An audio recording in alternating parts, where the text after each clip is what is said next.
What is she going to think about me? I know what happened. Who cares? Do you have? Are you free? Are you really independent? Who cares?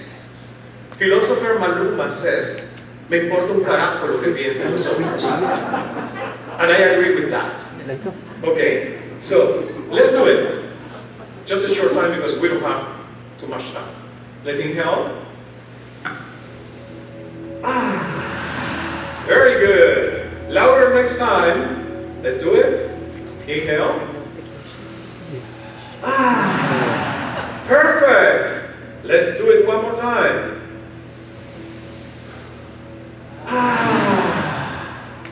The smiles. The smiles. Bigger, bigger, bigger smiles. Yes. Let's do it one more time, please. Okay, let's inhale. Does it feel good? Feels great. Feels great. Okay, let's do it one more time. Inhale. Okay, you can look at somebody else and say, I feel terrific. I feel awesome. I feel terrific. I feel awesome. I feel awesome. I feel awesome. Please sit down. We have so little time remaining before doing the final exercise. Before doing the final exercise, I'm going to tell you what mindfulness is about, because some people say mindfulness is meditating, living my mind totally in a void, blank. And I said, no, that's a myth. That's false. How can you do that to the mind? The nature of the mind is to be wandering all the time. If you think nothing is going on in your mind, probably you are having an accident with your brain. So you should go to an emergency room. Because meditation is not for that. Mindfulness is to be present in the here and now without labeling or judging the experience. Being conscious about having a narrator here, because that's what we do. We are always in the past, we're always going to the future, rarely we are present. And sometimes your body is present, but your mind is not present. Being mindful is being here, now, with no judgment. So it means that I can experience, I can feel, not describe what I'm living, the moment that I'm having. That's really hard because we've been trained about being rational. We have to be rational. Our paradigm to exist has been see it to believe it. Somebody shows something to you, you will believe that that exists. But this is not the paradigm for the future, for the new frontier. The new paradigm is believe it to see it. Believe it. You have to see it inside yourself first, and then you will create that outside. And think about innovation and creativity. Things that didn't exist. Uber, Airbnb, Cirque du Soleil. How can you have in the mentality of see it to believe it? You will come up with something that is so disruptive that nobody saw it before you. So we have to change that paradigm. But for that change, or that shift, we have to believe more in the capacities that we have built inside. Meditation, mindfulness, will bring you that power back. You will reclaim it. And actually, that's part of the bamboo philosophy, El Secreto del Bambú, or The Secret of the Bamboo. That's one of my books. And it's about being a mindful exponential leader. A mindful exponential leader is a bamboo leader. Values, principles for life that are totally firm, because you will study them. But then you have to have integrity, versatility as bamboo, so many uses, because for a longevity career, you will have probably to reinvent yourself more than once. Actually, millennials are doing that already. Zillennials will do it even more. We'll have to change paths, so we have to be versatile. Flexibility. We have to be adaptable, so we have to be flexible. Now, human rights, no flexibility for somebody violating human rights, because those are our values and principles. And then solidarity, spirituality, exponentiality, strength, consciousness and elevation, resilience, that is actually the capacity that we have of coming back from the dark, falling down and bouncing up. Those are the principles of a mindful exponential leader. If we apply these principles in the VUCA world that we are living today, volatile, ambiguous, complex, and uncertain, we won't be fossils of a dinosaur. We'll be surfers. But before we get to that, I want to end with the one-on-one consultation that we do with CEOs around the world. Because the title of a CEO, and you deal with CEOs all the time, and probably you have some CEOs in the room, at least CEOs of your own life, your family, and other things in your life. CEO stands for Chief Executive Officer. But before we get to the execution, we have to deal with energy. Chief Energy Officer. And emotions. Because we are dealing with people. Organizations are not machines, are not softwares, are not infrastructure, are people. So that's why when I hear about the soft side of people's skills, I say those are not soft anymore. That's why we're hiring executives with people's skills to know how to fire with dignity, to know how to recruit people that we don't have to fire 2 months down the road because they were not having the profile that we were actually needing in the company. And these principles have been used through corporations like Google and Aetna, Intel, among so many other ones. And I'm just using those examples because those are technology-based companies. Google had the first program of corporate mindfulness with an engineer within Google. And the program was called Search Inside Yourself. What happened? It was so successful that the guy said, bye Google, I'm going to write a book. This is so wonderful, I can do it on my own, having my own consulting firm. And now he's traveling the world with the principles of Search Inside Yourself, a program that Google paid to develop for its employees. So I want to end with another experience. It will be a 2-minute experience because I went over time. Are you willing to do it? Yes? Yes or no? Yes! Okay, if it's yes, I want to hear a resounding yes. Yes? Yes! Okay, great. So please leave your phones silent. Not even vibrate. You know, like neuroscientists have discovered that even when you have your phone on vibration, this sound like zzz, is enough. It's enough to take you from the flow of hypotransient frontality, which is the moment that you achieve maximum concentration. Obviously, you hear that, you're trying to concentrate, you will go to the phone. So sometimes we have to create bubbles of digital fasting so that we are able to actually work in here with the major magical computer we have. That is our brain and our heart. So please, do not cross the legs. Yes, thank you. And your hands could be on your lap or actually above the table. Whatever you feel is more comfortable for you. Let's have less lighting in the room so people feel comfortable closing the eyes. You can now close your eyes gently, please. And I invite you just to listen to my voice and follow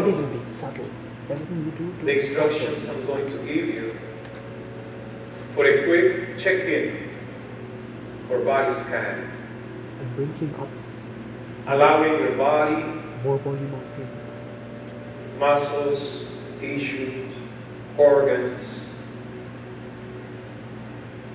to create harmony and be able to restore coherence, integrity,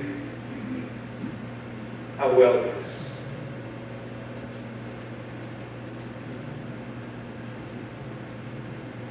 I want you to become a silent observer of your breath. Do not change it, just observe it. How is your breathing right now? Is it long, short, deep, shallow?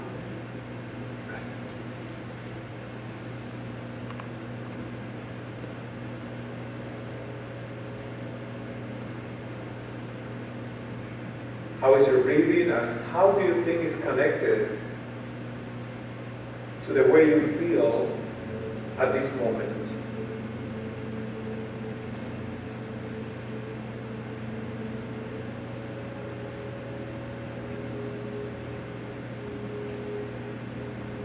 I want to bring your attention right now to the top of your head. While you are listening to my voice, you start feeling a wonderful sensation of relaxation all over your head, on your forehead, the muscles of your face relax.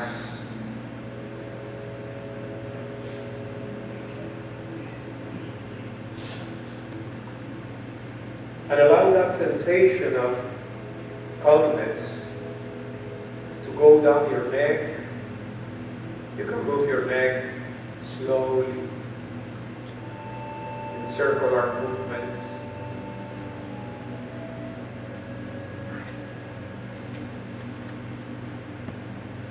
Just feel what your body is telling you right now. Do not judge it. Do not try to change it.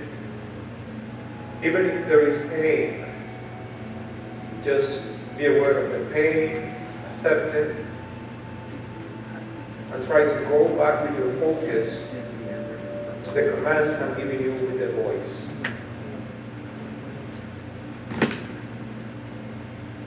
Allow your shoulders to relax, your chest. Inhale through your nose. Exhale through your mouth. Softly inhale through your nose. Exhale through your mouth. Bring your attention to your heart.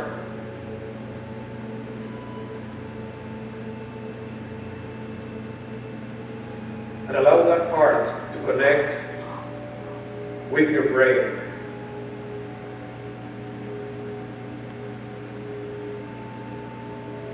Latest research has shown that the heart has a brain on it. Has more than 40,000 neurons, sensitive, sensorial neurons. Your heart is part of the intelligent system that we as humans have.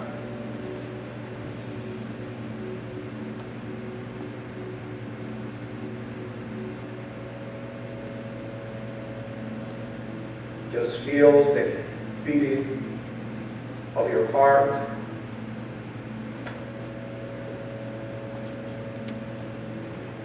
Keep inhaling and exhaling.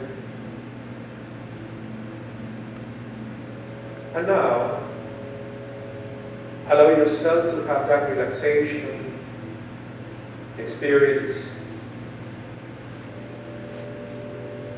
through your torso, your back, upper, middle, lower back, your abdomen, your pelvis, and invite that energy of harmony, tranquility, peace to go down through your legs, to your feet, and actually being able now to feel your toes. Sometimes we take the toes for granted, unless they hurt. Let's inhale one more time, and exhale, and fill the heart with total gratitude, gratefulness for being alive, for the miracle of being breathing, dreaming, imagining, analyzing, reflecting upon our lives. We can only do that while we are alive. So let's say thank you to every single cell of our body.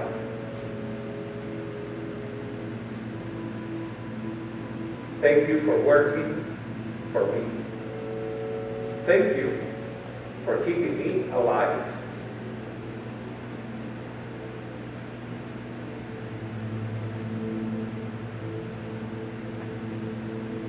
Feel how your mind is getting into a deeper relaxation right now. Reminding you that everything is fine. That you have the tools, the knowledge, the wisdom to overcome until you become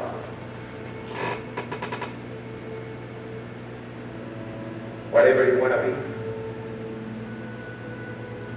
As your new generation of a better human, with awareness,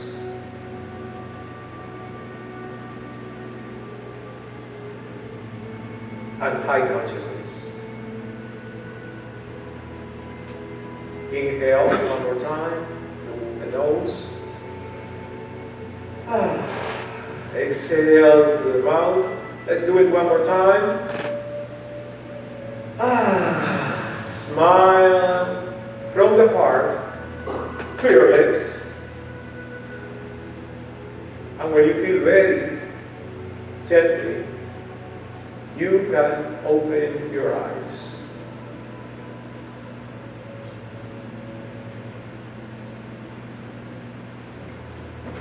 How do you feel? Good. The energy changed in the room. Do you feel it? It's getting so soft, mellow, quiet. Okay. Thank you so much for this opportunity to serve you. I'm hoping that this information, and especially these techniques, will be useful if you haven't tried them before. And if you are doing it, great for you. Actually, I want to give you a gift. Because we just launched a couple of months ago our new meditation app. It's only in Spanish for now.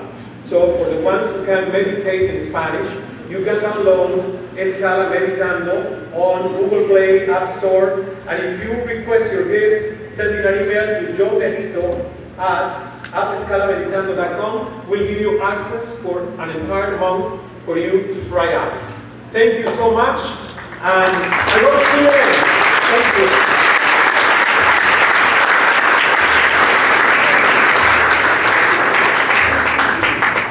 Yes. Thank you, Smile. Thank you for such an inspiring talk, sharing your wisdom and all these wonderful tools that are definitely making us more relaxed and more connected with our inner essence.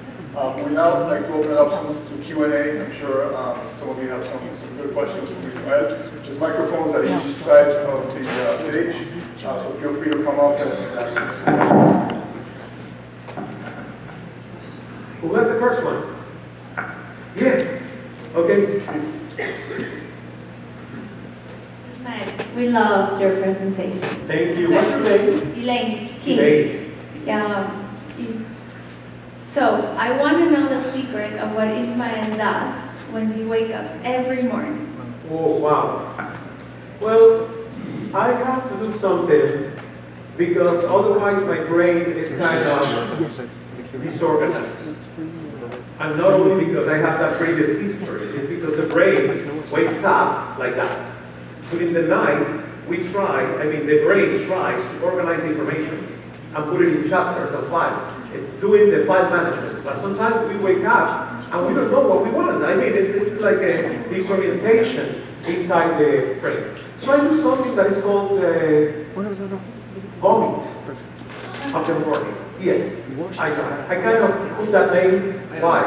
Because we have a negative bias in the brain. We tend to focus on the negative. Yes or no? 100 people tell you you're beautiful. One people will come and will say, you look ugly. And we will pay attention to the one sometimes. That's how the average brain works. And I have to kind of train mine not to do that. So the vomit in the morning is just an exercise that is called The Morning Pages. It's in a book by Julia Cameron. The Artist's Way is a very interesting book. And she suggested this exercise. And it's called The Morning Pages. But when I kind of told that to my audience, they were not paying much attention. So I said, well, you know what? It's a vomit. Because actually that's what the exercise is doing. You have to fill 3 pages, blank pages, not digitizing, with your hands, of whatever is in your brain first when you wake up. This exercise is beautiful because for the first week, you are going to be surprised how disorganized your brain is waking up. And actually, sometimes you don't know what to write. You have to write, this is your PS, I don't know what I'm doing, whatever comes to your mind as a thought. You fill the 3 pages. The second week is a middle. But it's like you are letting out of your brain those thoughts, and you're making space for positive and creative thoughts. So the second week, what I wrote was so beautiful, and now that I'm doing it on a daily basis, it's really great, because sometimes it's even poetry, what comes out. So even if you have bad thoughts, they will lose power if they are on the paper. And if you write something that is so great, so extraordinary, you don't have it here, you already have it as a testament in black and white. So it's a wonderful exercise. It takes 10 minutes, and you don't have to kind of think about what you're writing. It has to be like channeling. Whatever comes, it's not an essay. It's just draining your brain. That's the first exercise. And actually, I have to meditate. It depends because I'm traveling a lot, so usually 6 a.m. will be my favorite hour to wake up before the sun and meditate like with the sunrise. But sometimes I have to travel, I can't do it. But you can meditate nowadays on a plane because you have meditation apps, you have the recordings. I do meditation by myself, I do meditation guided by, it could be my own voice, but it has to be recorded. Because I encountered that the brain works better if you give the brain instructions.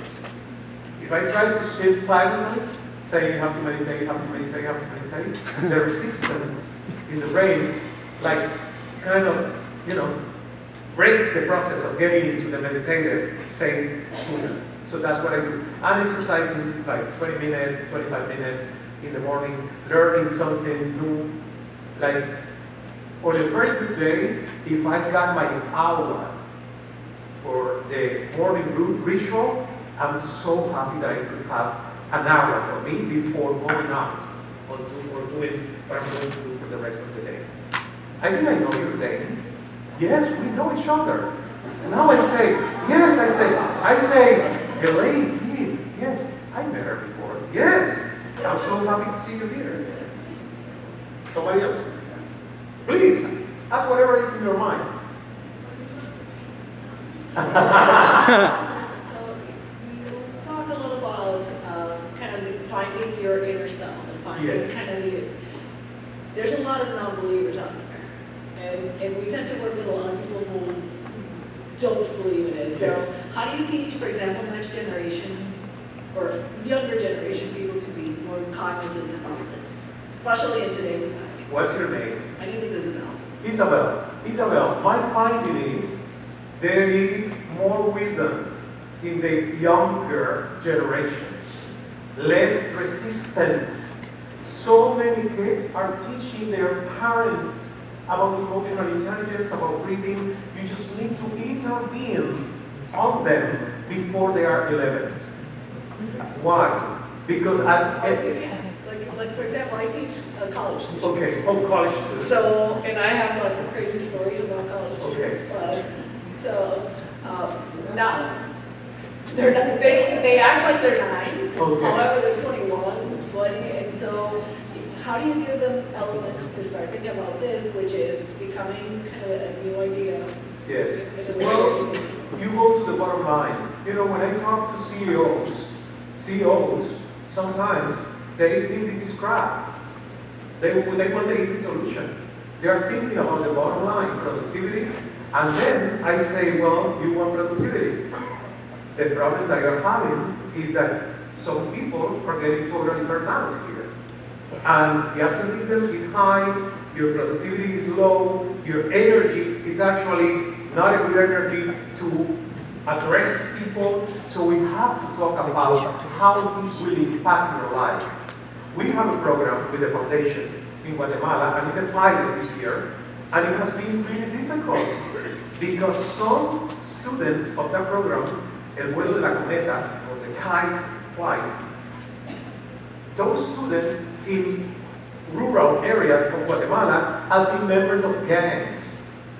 So they say emotional intelligence, mindfulness, I have to get money for my family. So it's been really tough for the teachers. Can you play? But the patients, the dynamics, the exercises, they will get the results. You know, when you tell a kid or a youngster, if you breathe next time before you are getting the first signs of a panic attack, you will be able to hide. And they try and they see that they gain control for their system, they will do it again. So it's little by little. I know that we need patience because for so many people, you know, this is like Provekuru in India. Thanks God we now have in the major universities all over the world, positive psychology as a science. Mindfulness as a science. Elements and instruments that can measure what's going on in parts of the brain when you get under meditation. And how creativity will actually increase when you are in a quieter environment. So companies looking for innovation and creativity, they know that they have to create an environment for that. And mindfulness is a tool. So, but we have to be very patient for that, because still we'll get resistance. You got time for one more question? Yes, I think it's very related with that question of Isabel.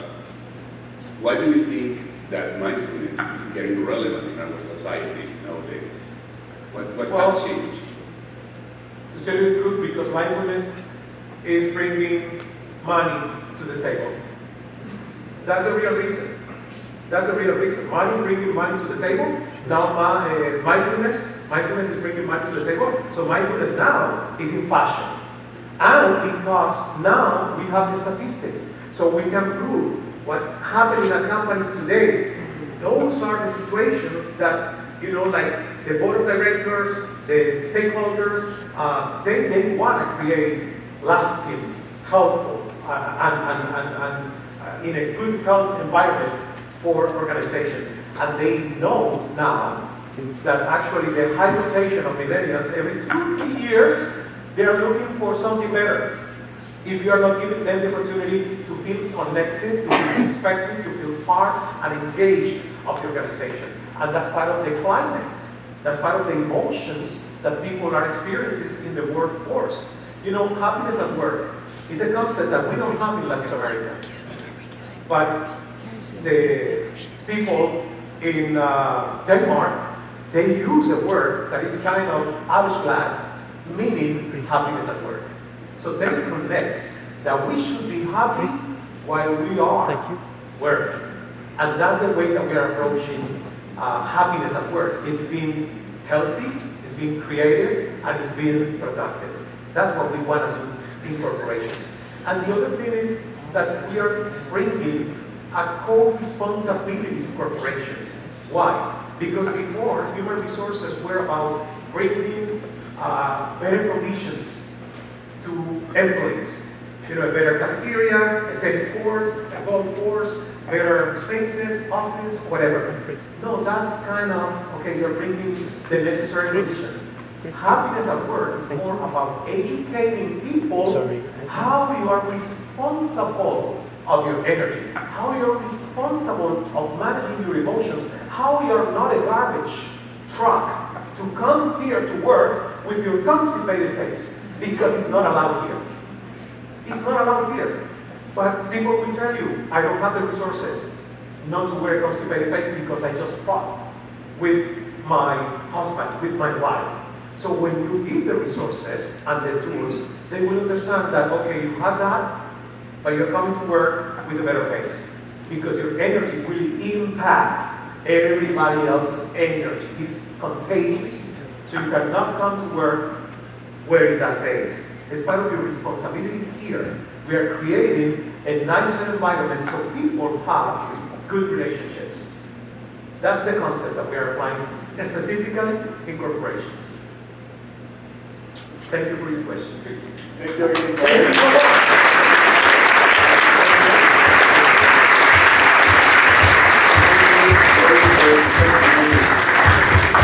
We will now wrap up the 2019 main conference by passing the baton to our 2020 committee.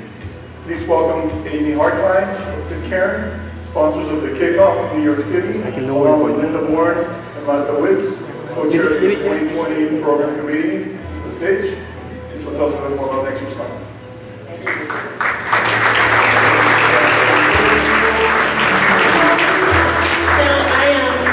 As Candice mentioned, I'm Amy Hartline. I'm a relatively new member of the Pitcairn team. I'm a Chief Knowledge and Learning Officer there, although after this presentation, I'm going to go to the CEO and say, I want to be